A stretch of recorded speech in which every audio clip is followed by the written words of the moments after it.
Mbote bandeko na ngai ngawa bino Jean-Paul Jamba na lisusu na cadre ya émission na biso Tolobela santé. Avant bandeko na ngai to banda émission nazo souhaiter bino bonne année na mbulo to bandisika 2019 Nzambe abatela biso kimia ezana banda kuna biso et surtout ba projet na bino nyonso eko ko se réaliser na mbulu ya Nzambe.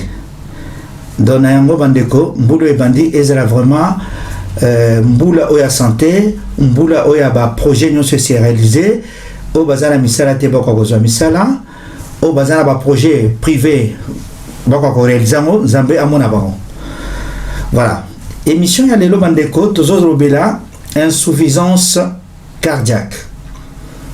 Insuffisance cardiaque ezanini na yango nakobandaka ndene explica bino ba définition ezamo ebele na koloba na français après na meki ko expliquer na lingala.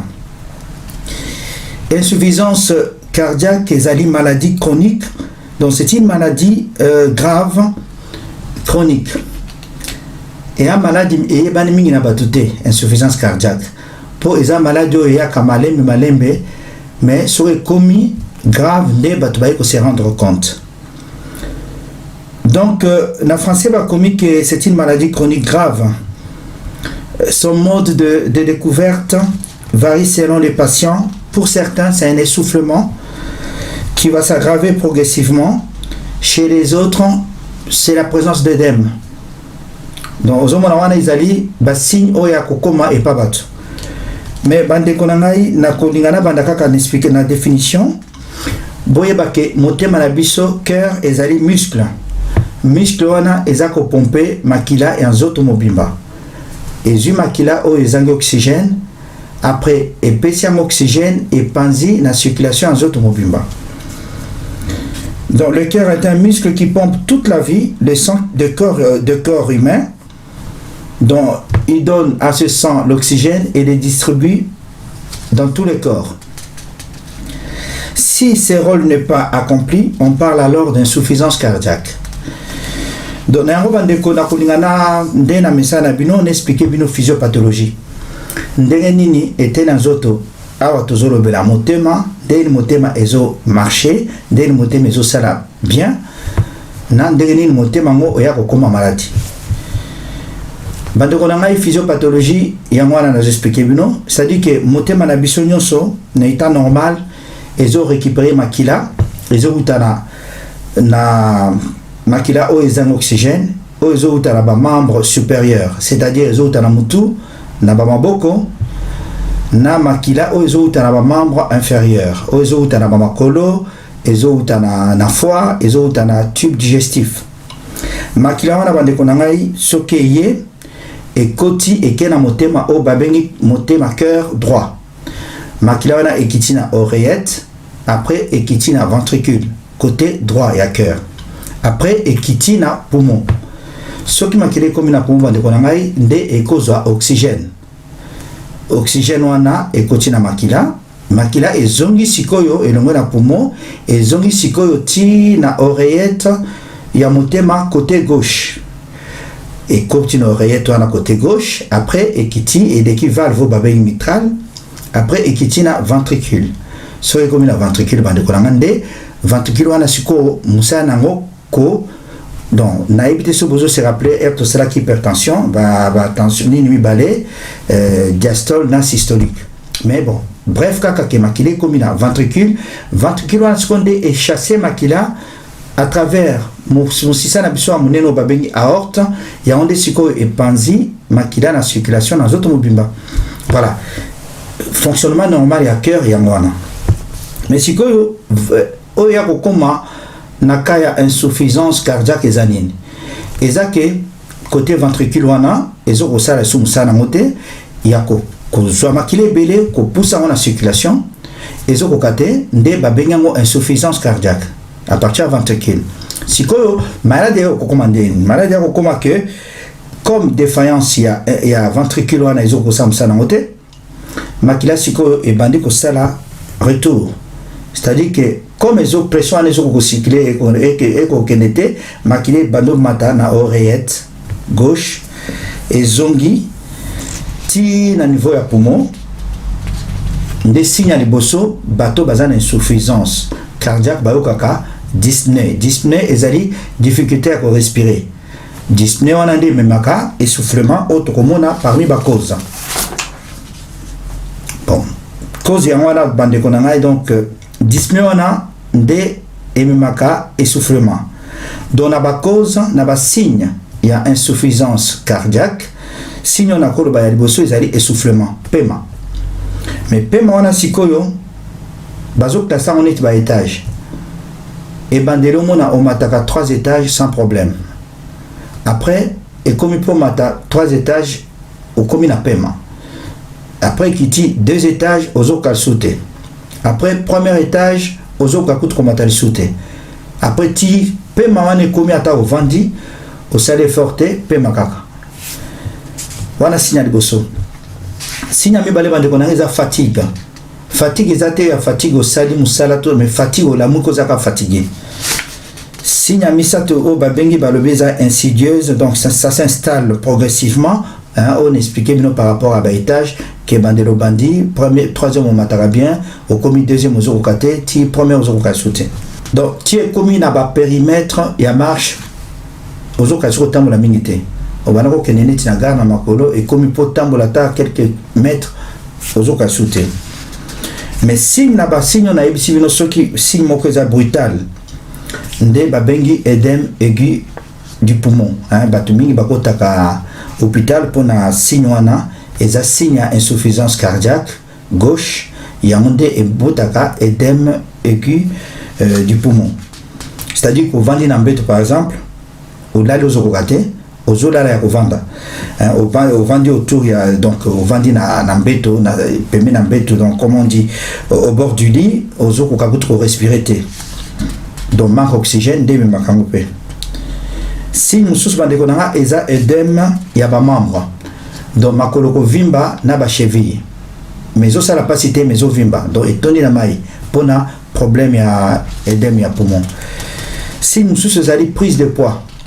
Bato bazo ya minene au mona 2 ou 3 jours boé aux 3-4 kilos. Et cause à la paix insuffisance cardiaque. Si ko bande konanga ba cause ya insuffisance cardiaque ezani. Ba cause ya insuffisance cardiaque ezali mingi ba maladie nyonso etali cœur. Ba crise cardiaque, bato bazo sala ba infarctus à myocarde, bato bazo sala angine à poitrine, bazape sujet basala mingi insuffisance cardiaque. Bato bazan hypertension, bako sala pe insuffisance cardiaque soki traitement ezate. Po ezovim sa motema. Mode de vie na bisope et comme ma biso tout ça la insuffisance cardiaque. Diabète et comme ma pe insuffisance cardiaque na ba cause musu toxique.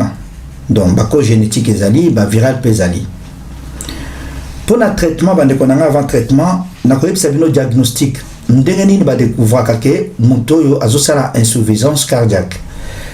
Diagnostic ezali ya liboso ezali ECG. ECG ezali électrocardiogramme. ECG ezali examen ezali douloureté bazochoka ba électrode na tolo na makolo na maboko batala ndenge motema no ezo se contracter, autrement dit eza po batala électricité ya motema wana ezali po ba poser diagnostic ya liboso po na insuffisance cardiaque. Diagnostic ya mbale bande konanga ezali échographie cardiaque et puis diagnostic penza o ya misatu o bazo sala mingi pour na ko différencier na ko yebisa bino tout à l'heure différence entre insuffisance cardiaque na insuffisance respiratoire pour ça na ba signe presque moko sikoyo dosage on azo yebisa bino ya BNP ya mozali protéine eza sécrété na motema, donc protéine wana ezo mata soki difficulté ezo uta na niveau ya cardiaque na niveau ya motema, donc ya monde ba différenciaka entre insuffisance cardiaque na insuffisance pulmonaire. Donc dosage on a BNP.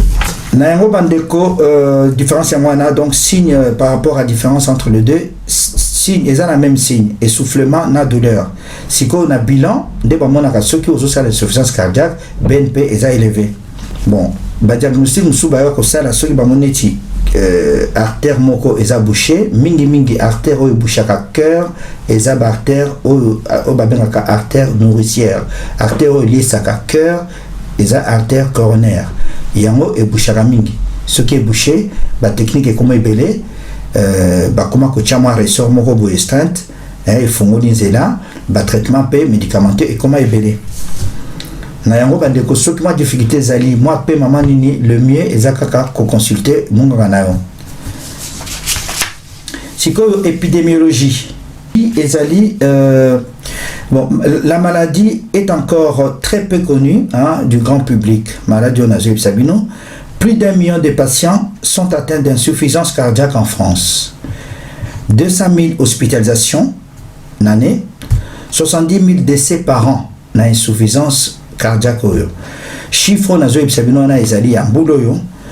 Bapesa on a docteur Florence Beauvais, aza cardiologue na hôpital Lariboisière na Paris. Et puis enseignement na Zolibino ezana na centre monnaie na cardiologie ou information zali pour ko sensibiliser par rapport à maladie cardiaque. Bon, voilà bande konangai comme ça et tikalaki na bete la bino ni solo ya traitement ezali. Il existe une très bonne stratégie thérapeutique par rapport à l'insuffisance cardiaque. Traitement médicamenteux et comment ebele. Il suffit mon médecin traitant atteindre pas cardiologue, kisi et comment ebele oyo ils ont évité batou basa la crise en makasi et puis stabiliser insuffisance cardiaque na bango ou bien traiter bango so kineti traitement médicamenteux et simité. Conseil ezali activité physique bande kolanga pour activité physique ezako fortifier muscle et ça très bien pour la santé.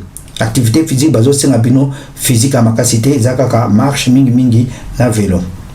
Et puis régime ko contrôler mingi kolia dans sel. Donc il faut vraiment que diminuer kolia mungwa pour comme na yebisa bino émission mususu les sodium dans sel ezako retenir mai. Voilà bande kolanga pour na émission Oyo, ils ont moulaïté, insuffisance cardiaque. Nous avons souhaité une bonne année.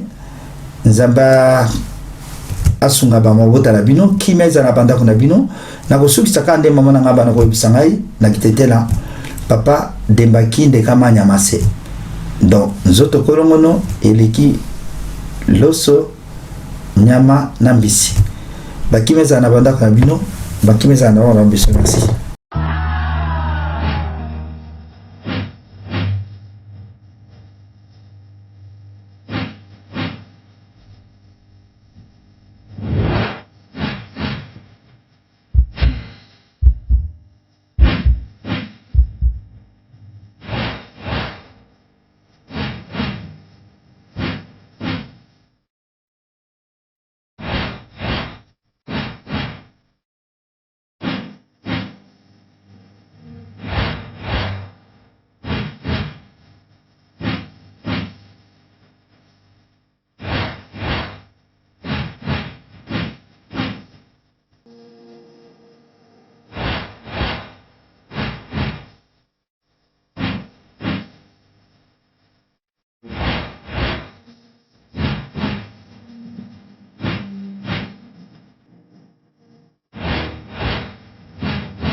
Original.